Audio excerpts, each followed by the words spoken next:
So, sorry, let's do that one again. Video decided it was going to stop in the middle. Right, so we'll discover the potential problem. It's down to it's the floor. All right, and there's a cascade effect as usual. Right, so in the CAD drawings when I was doing the floor, everything looked fine, but here the bowing on this, I deem it to be nowhere near enough. I put in something like a 6 centimeter drop here to get a bow into it, but when you're on the level, the forces involved, the multiplier effect of that thing, it's going to end up. I'm concerned that it'd be cracking or putting too much pressure on it.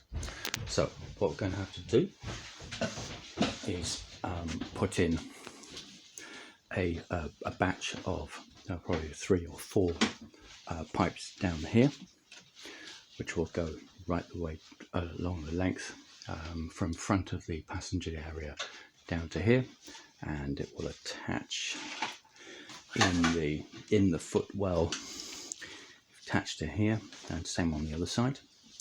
You can see that these here angle.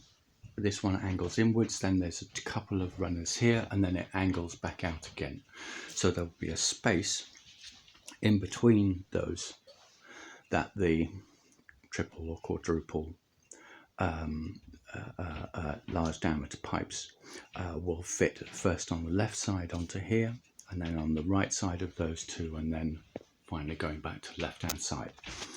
But what that means is that this, annoyingly, is in the way because it needs the pipes need to come in and come through this part.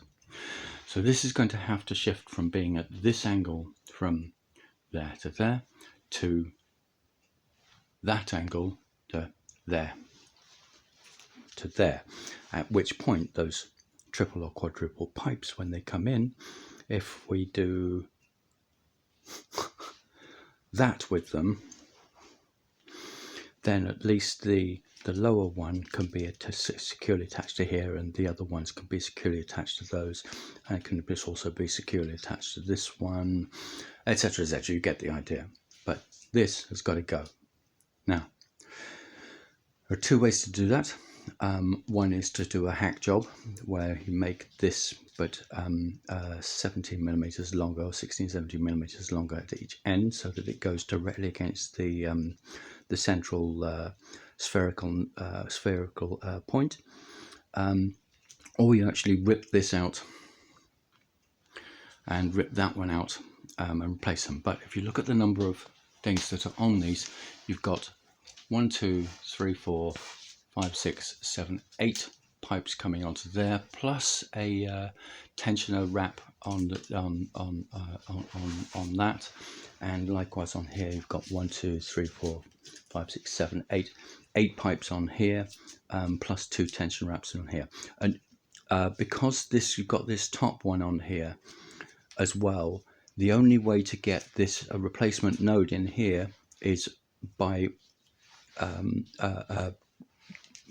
pulling these 3 pipes back to about here, which will bend and then crack the glue inside there, and there, and it's just going to be an absolute royal pain in the neck. I'm not doing it.